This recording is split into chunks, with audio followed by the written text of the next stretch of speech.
pas. On est de retour à l'atelier, boys.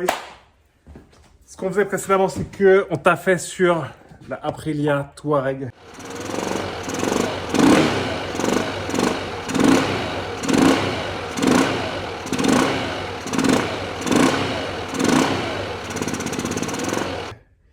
Et j'ai réfléchi, je vais la vendre. La vérité, je vais la vendre.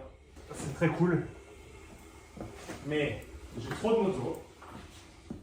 J'ai beaucoup trop de motos. J'en ai trop en ce moment. Il faut aussi. On a reçu des pièces pour la GS.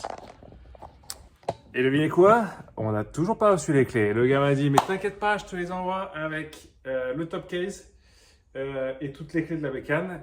Devinez ce qu'il a fait. Il l'a pas fait. On va s'ouvrir ce petit colis parce que dans le colis, il y a des pièces de la GS que j'attends avec impatience parce que ces pièces sont plutôt rares. Je ne sais pas si je veux la restaurer nickel, si je veux refaire le réservoir et la selle. Est-ce que je veux qu'elle soit super propre pour la revendre? Je compte la vendre, je compte pas la garder.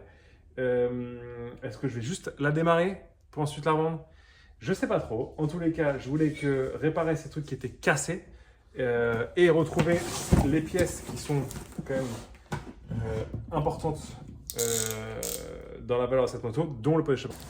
Et dans les pièces, j'avais un truc de phare. Putain, c'est bien, il est propre. Parfait, je voulais exactement ça.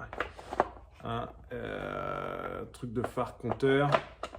Et c'est vraiment très bien parce qu'il m'en fallait un propre. Il m'en fallait un propre et celui-là, il est propre. Il est plutôt propre. Enfin, l'autre, il est cassé. Donc, on avait des rétroviseurs d'origine. Ils les avaient. Ça n'a pas coûté bien cher. Il y en avait dont un qui était pété. Mais c'est les rétroviseurs d'origine, machin, rien là. Je sais que les mangeurs de quinoa, ils adorent ce genre de petites pièces. Et surtout, la pièce maîtresse, c'est celle-ci.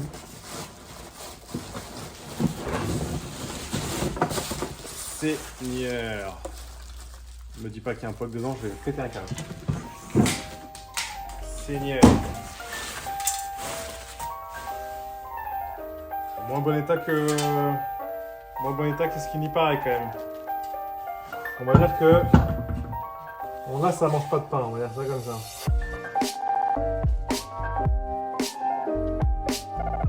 Franchement, on va commencer par ce qu'il y a de plus facile, c'est-à-dire enlever ce pot. Alors plus facile, on va se faire ça tranquillou, rien de très compliqué. J'achète pas les bécanes en allant chercher les clés à Lille et à Dieppe, tu vois ce que je veux dire? Oh là.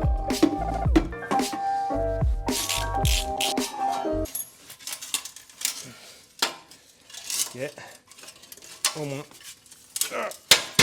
Voilà, au moins c'est clair. On va pas se mentir. Le pot il est pourri. Maintenant pour enlever le reste du pot, ça va être génial ça.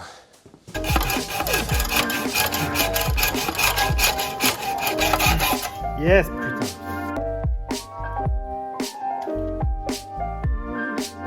Où tu peux le savon là?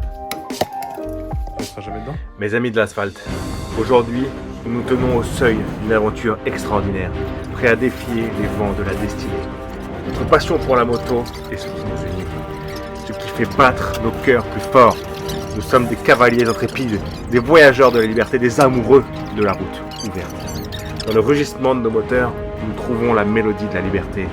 Là où les courbes de la route s'étirent à l'infini, c'est là que nous trouvons notre bonheur. Chaque virage est une nouvelle aventure, chaque kilomètre parcouru est une victoire. Souvenez-vous que c'est dans l'incertitude de l'inconnu que naissent les plus grandes découvertes. Osez braver les éléments, embrassez l'adrénaline et rappelez-vous que le chemin importe autant que la destination. Dans cette aventure, nous sommes liés par cette passion, notre courage et notre soif d'exploration. Que nos motos rugissent comme des fauves assoiffés de liberté et que nos cœurs battent au rythme de l'aventure. Que cette route soit le reflet de votre âme aventureuse et que chaque kilomètre parcouru soit une aventure à raconter. Alors en selle mes amis, et que cette aventure soit une épopée inoubliable, une danse avec la route qui nous lie éternellement.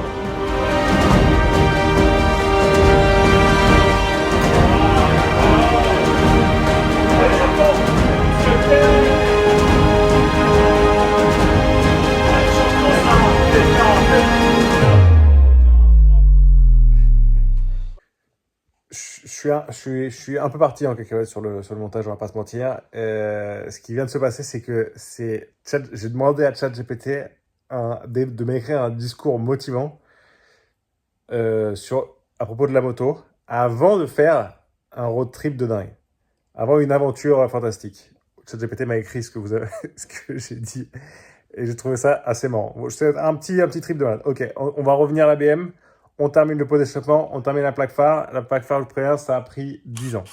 Ça a pris 10 ans à remonter. Ça a été un calvaire, tellement il y a de fils dans tous les sens. Donc, j'ai accéléré la vidéo fois, je crois que c'est 12 000%. Ça dure 48 minutes, hein, on va pas se mentir, avec des plans de 3/4 de machin. J'ai arrêté tous les plans de 3/4. Hein. On en reste là. Et tout ça pour vous dire que la prochaine vidéo sera à propos de mon futur projet. Voilà, c'est tout, j'ai rien d'autre à dire. Abonnez-vous, bon Dieu!